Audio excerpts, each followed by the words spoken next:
Marshall Rifai. 14.4. For Leaf, yeah, 14.4. Don't you forget it. Also, Habs 2026 second round draft pick. Marshall Rifai has signed. He's already under contract for this year, but the next 2 years, he is going to be a Leaf as well. And what's interesting here is, I mean, he's signed a 7.75, so it's not like it's a crazy amount of money. It doesn't hurt the Leafs if he's with the Marlies. Who cares? Whatever. But he's big and he lays the boom, and he's got some wheels that get him out of trouble. It sounds like they actually really like this guy, despite the fact that Sheldon Keefe was like, I would rather have an asthma attack than play him. Wow. If you look at his ice time last year, it was like 5 minutes. I was like, Sheldon, he's better than that. I think you might be thinking of Max Lajoie. Well, that too. I was like, what did he ever do? Yeah, what did he do to Sheldon? No, both of them though. Go look at their ice times. They're terrible. It's and maybe it's a trust thing. when you get into Adam, it's I definitely think you're trusting. confused. Is it Max Lajoie? Yeah, because Marshall Rifai played 2 games last year. Yeah, but he didn't play Lajoie much. played, He played 30 seconds. He played 11 minutes and 40 seconds. No. Wait, he In did? 2 minutes? Yeah, in 2 hold on, games? let me- Wow, see? 5 minutes a game. The hockey reference, Marshall Rifai, 2 games, average ice time, 11 minutes and 40 seconds. Oh. That's pretty good. Yeah, actually a Adam, you can You're be confused. forgiven. Okay, can you for show- confusing? That is Yeah. not as big a mistake as the second lineup? No, round pick. no, not at all. No, it's just confusing. I can live with the line. Plus I can also one? live with that. Not remembering Max Lajoie and Marshall Rifai's ice time from last year. I can live with it. A shot on goal, a block, 4 hits. What a madman! He had a good game, a good couple games. There's an interesting thing. Like whenever a player is called up, it doesn't necessarily show their place on the depth chart. No. So Rifai got into games after Max Lajoie did. And to me, that signifies, well, 1, Lajoie had more NHL experience. But 2, we'd rather Rifai be playing games and getting more experience. And we'd rather develop this player, whereas we hired Lajoie and, a few other guys. This isn't just Lajoie. To be like mercenaries, basically. Yep. Lagesson, too, a bit. He wasn't in the minors for very long, but also being in the minors didn't serve him at all. Mm-hmm. You know what I mean? Yeah. Like he's already in his mid-20s. He's not going to develop much. Yeah, he's more. 20. I didn't realize he was 26. Yeah, exactly. And a Harvard signing. Yes. Okay. Undrafted. Where they did I captain. Yeah. Like SpongeBob. Should we have a Marshall Rifai party in Boston? 100%. Yeah. 100% we should. The Marshall Rifai army descends on Boston. Ooh. You know? We need a better name than that. That's We'll work on Yeah. it. yeah, that's not. The Marshall Rifai. Marshall Right. Mathers. What if I told you there was a game last season where Max Lajoie played 20 minutes? No way. I would ask I you do not believe who, whose leg fell off? Against the Ducks. Oh, that doesn't yes. count. Against the Ducks in February 17th, Max Lajoie played 20 minutes. Who got injured? Sheldon Keefe actually played him a decent amount, 13 minutes, 16 minutes, 14, 10. You guys are remembering, obviously, the game where he played 4 minutes against Buffalo. And 7 minutes against and the 7 Rangers. minutes against the Rangers. But when he did get in for a substantial amount, Sheldon Keefe played him. The only playoff 20 team that minutes. he ever played significant minutes against is Nashville. All the rest of them, Buffalo, they didn't even put him. Yo, against look playoff at their teams. record with him in the lineup, though. Yeah, They're almost 6-1. Shit. 6-1, yeah. Max Holy Lajoie. shit. Damn, let's go. Yeah, this turned into a Max Lajoie video very quickly. No, sorry.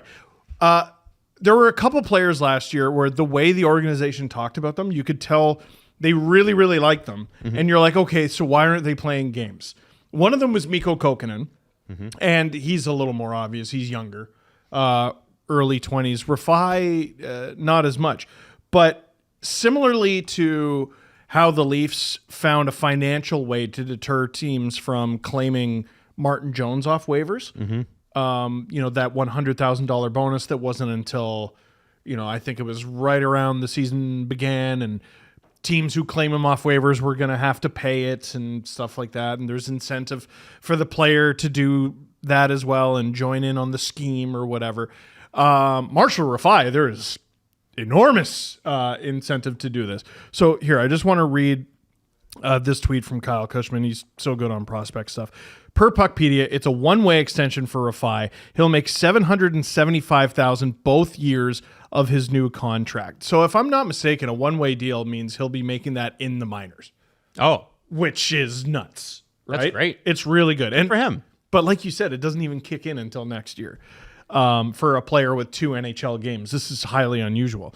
That will be a big deterrent for any team that might want to claim him this fall, like I just said, and clearly shows the Leafs believe in his upside as an NHLer despite being 26. Skating, physicality, great defensive results in the AHL. I think he's a player whenever he gets an extended run. So they're weaponizing. You can't weaponize cap space if you don't have it. And it's really difficult to get and still be good. But this is the Leafs finding a way to weaponize money, which is what the salary cap does its darndest to prevent.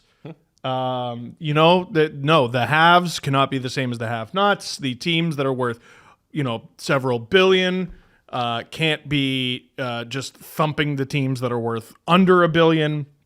So this is the Leafs weaponizing money with a guy who, might be 8th or 9th on the depth chart, but they obviously like him. So I want to know, and I don't know who could figure this out, whether it's Hockey DB or the Elite Prospects or whatever. It's not going to be me because I don't have the patience. These guys are good with data. Clearly, I'm not. But how many people in the last 5 years have gone undrafted and even played a game? More than you think. How many? No, but you got to qualify what you're talking about because do NCAA signings count as that? Well, I think they have to, right? Yeah. They're undrafted. But still, that's impressive. I think the number would be a little higher than you think. And a lot of NCAA players get drafted, right? It's become play games lots. Play regularly, like play 50 games or more in their NHL That's not career. what I'm asking, though. It's few. I just think it's really impressive just to even get there. I think it is. It is. It is. Okay, great NCAA players. Especially on a playoff. Johnny Gaudreau at 5'9". Use him as an example. Back when the league was when the Leafs were going, we need to get Freddie Gaudreau with our first round pick. Freddie Gauthier. Not Freddie Gaudreau. Freddie Gauthier with our 23rd overall pick or whatever it was. I have his hockey gloves right now because that's right. The Leafs, And that's he's hilarious. We have to draft him because he's huge. You've scored more goals. The Flames go and they draft Johnny Gaudreau. Is a great example of a smallish guy that made it. He was in the NCAA. They drafted him out of the NCAA. For you to go to the NCAA, still not get drafted, and then sign a pro contract, and then make it, I think is really amazing. A better example might be Bobby McMahon. There's a guy who, when it comes to the draft, example. He wasn't on, Gaudreau was drafted out of university. Bobby McMahon was done university, and he's like, all right, hopefully someone signs me. Yeah. And Trevor Moore. I got one for you.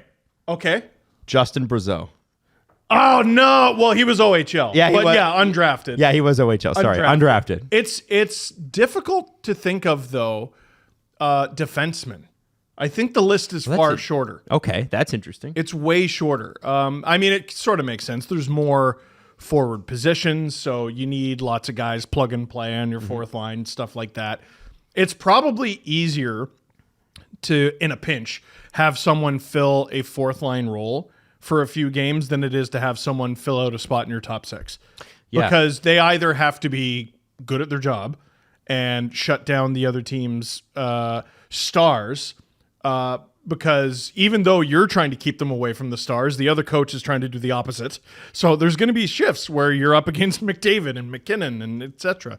I think it's more rare to see in defensemen, and that is exemplified by the fact that I'm struggling to name one. Yeah. So Rifai's in pretty elite company. It's very cool. If you want some numbers, currently about 1,200 active NHL players. Amongst those players, 157 are undrafted and have played at least one game. So it's about 15%. That's amazing. Okay. Jeez, less. So that's, and the other thing I think that's very cool is that obviously, even if you, whenever we see a 7th rounder play a game, people are like, wow, how crazy is that? Well, a miracle.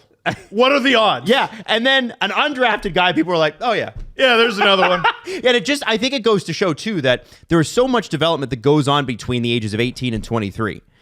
Where a lot of these guys, when they do go to the NCAA, they develop into these great players. They grow into their bodies. There's so much great skill development at the NCAA level. To expect that all 18-year-olds, well, this is what you are. You're an NHLer or you're not.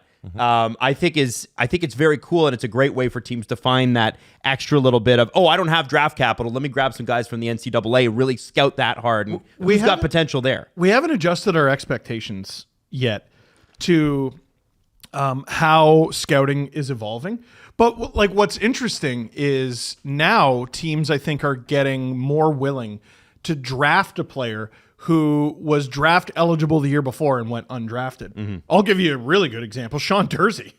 Yeah. He went undrafted, and then he was a second rounder as a defenseman. Like, that's really good. And now look at him. Now, Big money Sean in Utah. everyone's got to be like, million, I "Geez, think." Where were we on this one? Yeah. You know what I mean? I hate that trade still. No, I don't Muzzin hate was it. useful, but I hate that if he's COVID not doesn't currently hit, elite. I hate that it was Dursey that went the other way. I like the trade. I just hate that it had to be Dursey. Yeah. I hate that we didn't get to have our cake and eat it too. Exactly. We get Muzzin and keep Dursey. Exactly. Imagine a world where Muzzin is still playing. Or it was still playing the last couple of years. Maybe he's not as great now, but like, he's he'd be like 35, 36 now. Like, he still had good years left. Muzzin was Back. very useful to the Leafs when he was healthy. He made some defensemen look really good who were not. Oh yeah, oh yeah, Crazy. Muzzin was great. Just couple numbers here.